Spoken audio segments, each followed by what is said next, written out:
গল্পের শুরুতেই আমরা দেখতে পাই কেভিন নামের একজন ডাক্তার তার স্ত্রী এবং ছোট্ট ছেলেকে নিয়ে একটি সুন্দর দেশে ছুটি কাটাতে এসেছে। হাসপাতালের ব্যস্ত জীবন থেকে কিছুটা দূরে সময় কাটানো এবং পরিবারের সঙ্গে স্মরণীয় মুহূর্ত তৈরি করার জন্যই সে এই দীর্ঘ ভ্রমণের পরিকল্পনা করেছিল। এই দেশটি তার সুন্দর ছোট ছোট দ্বীপগুলোর জন্যই সারা বিশ্বে বিখ্যাত ছিল, আর কেভিনও সেগুলো অনেক কাছে থেকে দেখার জন্য বেশ আগ্রহী ছিল। পরের দিন সকালে কেভিন তার পরিবারকে নিয়ে সমুদ্র সৈকতে যায়, যাতে একটি নৌকা ভাড়া করে আশেপাশের দ্বীপগুলো ঘুরে দেখতে পারে। কিন্তু সেখানে গিয়ে সে জানতে পারে সব নৌকা আগে থেকেই বুক করা হয়েছে।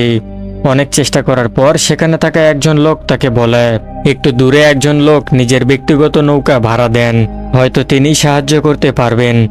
কেভিন সেই লোকটির কাছে যায়, টাকা দিয়ে তার নৌকা ভাড়া করে নেয়। নিজের পরিচয়ের জন্য আইডি কার্ডও দেওয়ার কথা বলে, কিন্তু লোকটি তা নিতে অস্বীকার করে এবং বলে তার উপর তার পুরো বিশ্বাস আছে। কেভিনের কাছে বিষয়টি একটু অদ্ভুত লাগলেও সে বেশি গুরুত্ব দেয় না। এরপর স্ত্রী ও ছেলেকে নিয়ে সমুদ্রের দিকে রওনা দেয়। অনেক দূর যাওয়ার পর কেভিনের স্ত্রী অনেক ভয় পেয়ে যায় এবং বলে এখন তাদের ফিরে যাওয়া উচিত, কারণ তারা কিনারা থেকে অনেক দূরে চলে এসেছে। কেভিন তার কথা মেনে নেয়, কিন্তু ঠিক তখনই তার চোখ পড়ে কিছুটা দূরে একটি ছোট্ট এবং সুন্দর একটি দ্বীপ। সে ভাবে ফিরে যাওয়ার আগে কয়েক মিনিট সেখানে ঘুরে আসা যাক, তাই সে নৌকাটি নিয়ে সরাসরি দ্বীপের দিকে যায়। পরিবারটি সেই নির্জন দ্বীপে পৌঁছে কিছুটা সময় শান্তিতে কাটায়। কিন্তু যখন ফিরে যাওয়ার সময় হয় এবং কেভিন নৌকার ইঞ্জিন চালু করার চেষ্টা করে, তখন ইঞ্জিন আর চালু হয় না। প্রথমে সে ভাবে হয়তো ছোট কোনো সমস্যা হয়েছে, কিন্তু বারবার চেষ্টা করেও কিছু হয় না। সে জ্বালানি পরীক্ষা করে, ইঞ্জিনও দেখে, কিন্তু কোনো সমস্যার কারণ খুঁজে বের করতে পারে না। ধীরে ধীরে সন্ধ্যা নেমে আসে এবং কেভিনের চিন্তা বাড়তে থাকে। সে ভালো করেই জানতো রাতের অন্ধকারে পরিবারের সঙ্গে একটি নির্জন দ্বীপে আটকে পড়া কতটা বিপজ্জনক হতে পারে, কিন্তু তাদের আর কোনো উপায় ছিল না। বাধ্য হয়ে সেখানেই রাত কাটাতে হয়। পরের দিন সকালে কেভিনের স্ত্রী ঘুম থেকে উঠে দেখে কেভিন এখনও ইঞ্জিন ঠিক করার চেষ্টা করছে। তখন তারা আরও ভয়ঙ্কর একটি বিষয় বুঝতে পারে, তারা নিজেদের মোবাইল ফোন সঙ্গে আনতেই ভুলে গিয়েছে। আর যে লোকটি তাদের নৌকা ভাড়া দিয়েছিল সে তাদের আইডি কার্ডও নেয়নি। এর মানে ছিল এই মুহূর্তে পৃথিবীর কেউ জানে না তারা কোথায় আটকে আছে এবং তাদের সঙ্গে কি হচ্ছে। এই সময় কেভিনের চোখ পড়ে দূরে সমুদ্রে যাওয়া একটি নৌকার দিকে। সে জোরে জোরে চিৎকার করতে থাকে এবং সাহায্যের জন্য হাত নাড়াতে থাকে, কিন্তু দূরত্ব এতই বেশি ছিল যে নৌকার লোকেরা তাদের দেখতেই পায়নি। কিছুক্ষণ পর সেই নৌকাটিও তাদের চোখের সামনে থেকে হারিয়ে যায়। কেভিন নিজেকে বোঝায় এটা হয়তো পর্যটকদের চলাচলের রাস্তা, শীঘ্রই আরেকটা নৌকা নিশ্চয় আসবে। কিন্তু পুরো দিন চলে যায়, তবুও কেউ আসে না। ধীরে ধীরে তাদের খাবার শেষ হতে থাকে এবং পানিও প্রায় শেষ হয়ে যায়। এইভাবে একদিন, তারপর 2 দিন, তারপর 3 দিন কেটে যায়। এখন তাদের ছোট ছেলে গুরুতর অসুস্থ হয়ে পড়েছে এবং কেভিনের স্ত্রীও আশা হারাতে শুরু করে। কিন্তু কেভিন হাল ছাড়ার মানুষ ছিল না। সে পরিবারকে আশ্বস্ত করে যে তারা এখান থেকে জীবিত বের হবেই। শেষ পর্যন্ত সে একটি বড় সিদ্ধান্ত নেয়, যদি ইঞ্জিন কাজ না করে তাহলে সে নিজের শক্তিতেই নৌকা চালাবে। সেই স্ত্রী ও ছেলেকে নৌকায় বসিয়ে নিজের শক্তিতেই নৌকা নিয়ে সমুদ্রে এগোতে থাকে। কিন্তু কয়েকদিনের ক্ষুধা এবং ক্লান্তি তার শরীরকে দুর্বল করে দিয়েছিল। কিছুক্ষণ পর তার চোখের সামনে অন্ধকার নেমে আসে এবং পরিবারের সামনেই সে অজ্ঞান হয়ে পড়ে। যখন কেভিনের জ্ঞান ফিরে আসে তখন সে নিজেকে অন্য একটি দ্বীপের তীরে দেখতে পায়। নৌকাটি ভেসে ভেসে তাদের অন্য জায়গায় নিয়ে এসেছে। প্রথমে সেই স্ত্রী ও ছেলের অবস্থা দেখে এবং স্বস্তির নিঃশ্বাস ফেলে, কারণ তারা দুজনেই এখনো বেঁচে আছে। ঠিক তখনই তার চোখ পড়ে দূরে সমুদ্রে থাকা আরেকটি নৌকার দিকে।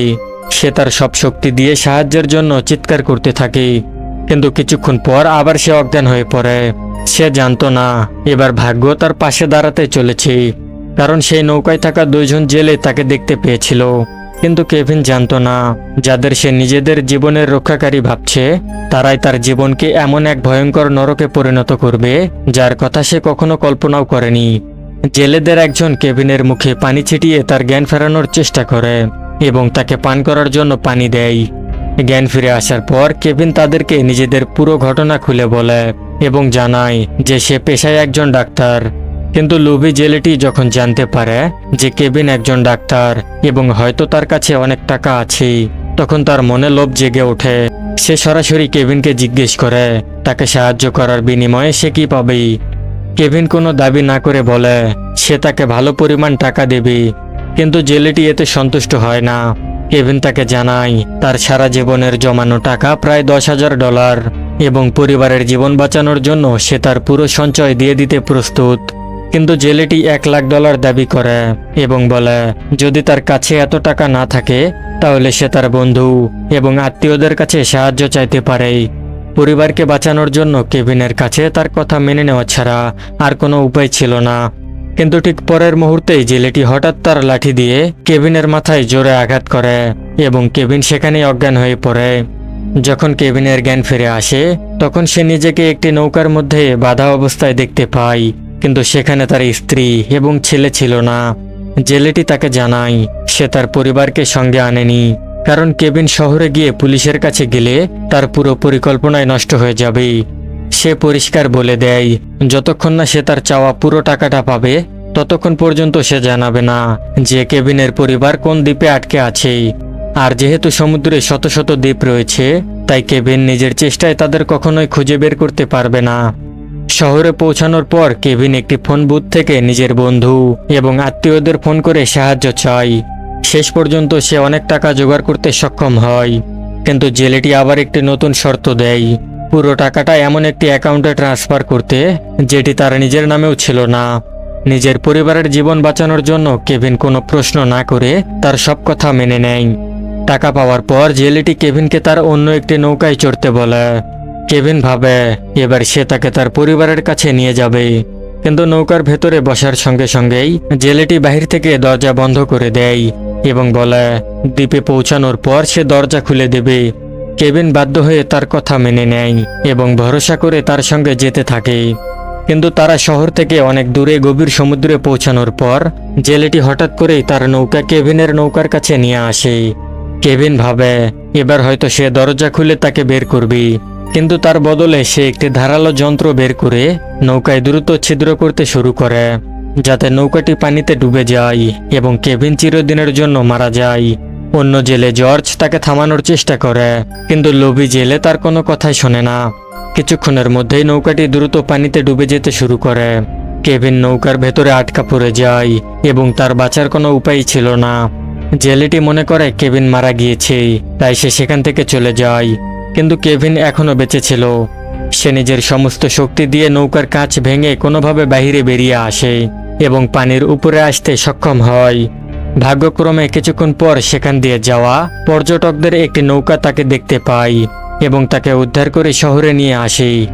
জ্ঞান ফিরে আসার পর কেভিন সেখানকার কর্মকর্তাদের কাছে পুরো ঘটনা জানায় এবং তাদের কাছে নিজেদের পরিবারকে বাঁচানোর জন্য অনুরোধ করে। কিন্তু কর্মকর্তারা বলে রাতের সময় সমুদ্রে অনুসন্ধান চালানো প্রায় অসম্ভব, তাই সকাল হওয়ার পরেই তারা অনুসন্ধান শুরু করতে পারবে।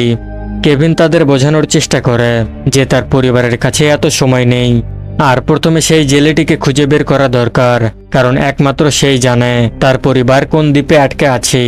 কিন্তু কর্মকর্তারা তার কথায় পুরোপুরি বিশ্বাস করে না। তখন কেভিন বুঝে যায় যে যদি পুলিশের অপেক্ষা করতে থাকে তাহলে হয়তো অনেক দেরি হয়ে যাবে, তাই সে নিজেই তার পরিবারকে খুঁজে বের করার সিদ্ধান্ত নেয়। সে একটি ক্যাফেতে বসে পুরো এলাকার মানচিত্র দেখতে শুরু করে এবং অনুমান করার চেষ্টা করে তার পরিবার কোন দ্বীপে থাকতে পারে, কিন্তু শত শত দ্বীপের মধ্যে সঠিক জায়গা খুঁজে বের করা প্রায় অসম্ভব ছিল। ঠিক তখনই তার মাথায় একটি নতুন চিন্তা আসে। সে আবার কর্মকর্তাদের কাছে যায় এবং বলে যে জেলে তাকে আক্রমণ করেছে সে সকালে নিজের ধরা মাছ বিক্রি করার জন্য অবশ্যই বাজারে আসবে। যদি সেখানে নজরদারি করা হয় তাহলে হয়তো তাকে ধরা সম্ভব। কিন্তু এবারও কর্মকর্তারা তার কথা উপেক্ষা করে এবং সরাসরি অনুসন্ধান ও অভিযানে গুরুত্ব দেয়। এখন কেভিন পুরোপুরি একা হয়ে পড়েছিল। সে নিজেই মাছের বাজারে যায়, কিন্তু সেখানে না সে জেলেকে পায় আর না তার সঙ্গে জর্জকে। হতাশ হয়ে সে হোটেলে ফিরে যাওয়ার জন্য একটি ট্যাক্সিতে ওঠে, কিন্তু পথে তার চোখ পড়ে ট্যাক্সি ড্রাইভারের হাতে থাকা একটি নতুন ক্ষতর দিকে, যা দেখতে ঠিক সেই জেলের ক্ষতর মতোই ছিল। কেভিন যখন ড্রাইভারের কাছে সেই আঘাতের ব্যাপারে জানতে চায় তখন ড্রাইভার বলে কিছু বিশেষ ধরনের মাছের আক্রমণে এমন ক্ষত হয় এবং সে একটি হাসপাতালে চিকিৎসা করিয়েছে।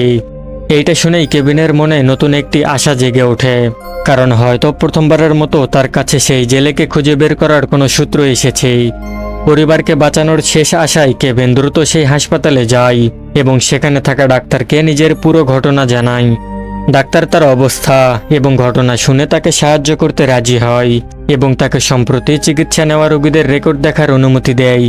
যদিও সেখানে রোগীদের কোনো ছবি ছিল না, তবুও কেভিন বয়স, উচ্চতা এবং শারীরিক গঠন অনুযায়ী রেকর্ডগুলো দেখতে শুরু করে।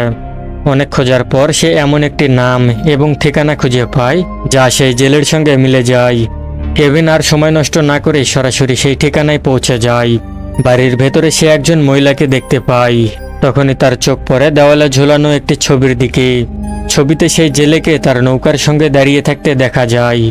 সবচেয়ে গুরুত্বপূর্ণ বিষয় ছিল, ছবিতে নৌকার নাম্বারটি পরিষ্কার দেখা যাচ্ছিল। কেভিন সঙ্গে সঙ্গে নিজের ফোন বের করে সেটার একটি ছবি তুলে নেয়, যাতে পরে এই তথ্য ব্যবহার করতে পারে। কিন্তু ঠিক তখনই হঠাৎ করেই সেই জেলে বাড়িতে ফিরে আসে। সে কেভিনকে চিনতে অস্বীকার করে এবং এমন আচরণ করতে থাকে যেন সে তাকে আগে কখনোই দেখেনি। পরিবারের কথা মনে করে কেভিন রেগে গিয়ে তার উপর হামলা করে। ঠিক তখনই জেলের স্ত্রী তার পরিবারকে বাঁচানোর জন্য একটি হাতিয়ার নিয়ে সেখানে আসে এবং পরিস্থিতি পুরোপুরি নিয়ন্ত্রণের বাইরে চলে যায়। এই বিশৃঙ্খলার মধ্যে জেলের স্ত্রী আক্রমণ করে, কিন্তু ভুলবশত তার নিজের মেয়ে আহত হয়ে যায়। নিজের মেয়েকে আহত অবস্থায় দেখে জেলে পাগলের মতো হয়ে যায় এবং কেভিনকে মেরে ফেলার চেষ্টা করে। নিজেকে বাঁচাতে কেভিনও বাধ্য হয়ে প্রতিরোধ করে এবং সেই লড়াইয়ের মধ্যে জেলের মৃত্যু হয়। কিন্তু কেভিনও আগে থেকেই গুরুতর আহত ছিল। কিছুক্ষণ পর সেখানে সে অজ্ঞান হয়ে পড়ে। যখন কেভিনের জ্ঞান ফিরে আসে, তখন সে নিজেকে একটি হাসপাতালের বিছানায় দেখতে পায়। তার হাতে হাতকড়া লাগানো ছিল এবং পুলিশ তাকে পাহারা দিচ্ছে। কিছুক্ষণ পর একজন কর্মকর্তা তাকে জানায়, এখন সন্দেহ করা হচ্ছে যে কেভিন নিজের পরিবারকে গায়েব করে বিমার টাকা পাওয়ার জন্য পুরো পরিকল্পনা করেছে। শুধু তাই নয়, পুলিশ মনে করছে সত্য লুকানোর জন্য সে সেই জেলেকেও হত্যা করেছে। কেভিনের জন্য সবচেয়ে বড় ধাক্কা ছিল তখন তার পরিবারকে খোঁজার অভিযান বন্ধ করে দেওয়া হয়েছে। তার কাছে প্রতিটি মুহূর্তই খুবই মূল্যবান ছিল এবং সে জানতো যদি সে কিছু না করে তাহলে হয়তো সে নিজের পরিবারকে চিরতরে হারিয়ে ফেলবে। এরপর পুলিশ যখন তাকে অন্য জায়গায় নিয়ে যাচ্ছিল, তখন সুযোগ বুঝে সে একটি বন্দুক ছিনিয়ে নেয় এবং সেখান থেকে পালিয়ে যায়। এখন পুলিশও তার পেছনে লেগে আছে। এখন পুরো শহর তাকে খুঁজে বের করতে শুরু করে। কেভিনের কাছে শুধু একটি সূত্র বাকি ছিল, সেটা হচ্ছে নৌকার নাম্বার। কিন্তু সেই নাম্বার থেকেও সে তেমন কোনো তথ্য পায় না। ঠিক তখনই তার মনে পড়ে টাকা ট্রান্সফার হওয়ার পর সেই জেলে তার সঙ্গে জর্জের সঙ্গে ফোনে কথা বলেছিল। যদি জর্জকে খুঁজে পাওয়া যায় তাহলে হয়তো তার পরিবারের কাছেও পৌঁছানো সম্ভব। কেভিন সঙ্গে সঙ্গেই আমেরিকান দূতাবাসের সঙ্গে যোগাযোগ করে এবং ফোন রেকর্ডের সাহায্য নেওয়ার অনুরোধ করে। অন্যদিকে পুলিশও জর্জকে খুঁজছিল, কিন্তু তার ফোন বন্ধ পাওয়া যায়। ধীরে ধীরে কেভিনের আশা ভেঙে যেতে থাকে এবং সে ভাবতে শুরু করে হয়তো সে আর কখনোই তার পরিবারকে খুঁজে পাবে না। ভেঙে পড়া এবং হতাশ হওয়া কেভিন শহর ছেড়ে যাওয়ার একটি বাসে ওঠে। কিন্তু হঠাৎ করেই তার চোখ পড়ে বাসের পেছনে বসা একজন লোকের দিকে। সে ছিল জর্জ। কেভিন তাকে দেখা মাত্র ডাক দেয়, কিন্তু জর্জ ভয় পেয়ে বাস থেকে লাফ দিয়ে সেখান থেকে পালাতে শুরু করে। নিজের আঘাত এবং দুর্বলতা থাকার সত্ত্বেও কেভিন তার পেছনে দৌড়ায়। কিছু দূর যাওয়ার পর দুজনেই ক্লান্ত হয়ে পড়ে। কেভিন জর্জকে কথা দেয়, সে যদি বলে দেয় তার পরিবার কোন দ্বীপে আছে তাহলে সে তাকে কোনো ক্ষতি করবে না। জর্জ ধীরে ধীরে কেভিনের দিকে এগিয়ে আসতে শুরু করে, কিন্তু ঠিক তখনই হঠাৎ একটি দ্রুত গতির গাড়ি এসে তাকে ধাক্কা দেয় এবং সে রাস্তায় পড়ে যায়। মৃত্যুর আগে কেভিন দ্রুত তার সামনে মানচিত্র খুলে জিজ্ঞেস করে তার পরিবার কোন দ্বীপে আটকে আছে। নিজের সমস্ত শক্তি দিয়ে জর্জ কাঁপতে থাকা হাত দিয়ে মানচিত্রের একটি জায়গায় ইশারা করে। অবশেষে কেভিন সেই জায়গাটি খুঁজে পায় যার সন্ধানে সে এতদিন ধরে ঘুরে বেড়াচ্ছিল। কেভিন সঙ্গে সঙ্গে বন্দরের দিকে ছুটে যায়, কিন্তু নৌকা ভাড়া করার মতো টাকা তার কাছে ছিল না। বাধ্য হয়ে সে একটি পর্যটক নৌকা নিজের নিয়ন্ত্রণে নিয়ে নেয় এবং সর্বোচ্চ গতিতে সেই দ্বীপের দিকে রওনা দেয়। পর্যটকরা সঙ্গে সঙ্গেই পুলিশকে খবর দেয় এবং কিছুক্ষণের মধ্যেই পুলিশের নৌকাগুলোও তাকে ধাওয়া করতে শুরু করে। যদিও কেভিনের কাছে একটি বন্দুক ছিল, কিন্তু সে কারোর কোনো ক্ষতি করতে চায়নি। তাই সে নিজের বন্দুক সমুদ্রে ফেলে দেয় এবং নৌকার দুটি ইঞ্জিন চালু করে গতি বাড়িয়ে দেয়। অবশেষে দীর্ঘ দৌড়ের পর সে সেই দ্বীপে পৌঁছে যায়, যেখানে তার স্ত্রী এবং ছেলে জীবন মৃত্যুর সঙ্গে লড়াই করছিল। প্রথমে সে তার স্ত্রীকে পানি খাওয়ায় এবং তাকে জ্ঞান ফিরিয়ে আনতে সক্ষম হয়। কিন্তু যখন সে তার ছেলেকে পরীক্ষা করে, তখন সে দেখে তার শ্বাস বন্ধ হয়ে গিয়েছে। এক মুহূর্তের জন্যই কেভিনের পুরো পৃথিবী থেমে যায়। কিন্তু একজন ডাক্তার হিসেবে সে সঙ্গে সঙ্গেই নিজের ছেলেকে কৃত্রিম শ্বাস দিতে শুরু করে। কয়েকটি ভয়ঙ্কর উত্তেজনাপূর্ণ মুহূর্তের পর অবশেষে তার ছেলে আবার শ্বাস নিতে শুরু করে। কিন্তু কেভিন নিজেই তখন পুরোপুরি ভেঙে পড়েছিল। সে ছেলেকে কোলে তুলে নৌকার কাছে নিয়ে যায় এবং এরপর স্ত্রীকে নিয়ে যাওয়ার চেষ্টা করে। কিন্তু তার শরীরে থাকা সমস্ত শক্তি শেষ হয়ে গিয়েছিল এবং সে বালুর উপর পড়ে যায়। ঠিক তখনই আকাশে একটি হেলিকপ্টার দেখা যায়, যেটা সেই নৌকার পেছনে আসতে আসতে সেখানে পৌঁছে গিয়েছিল।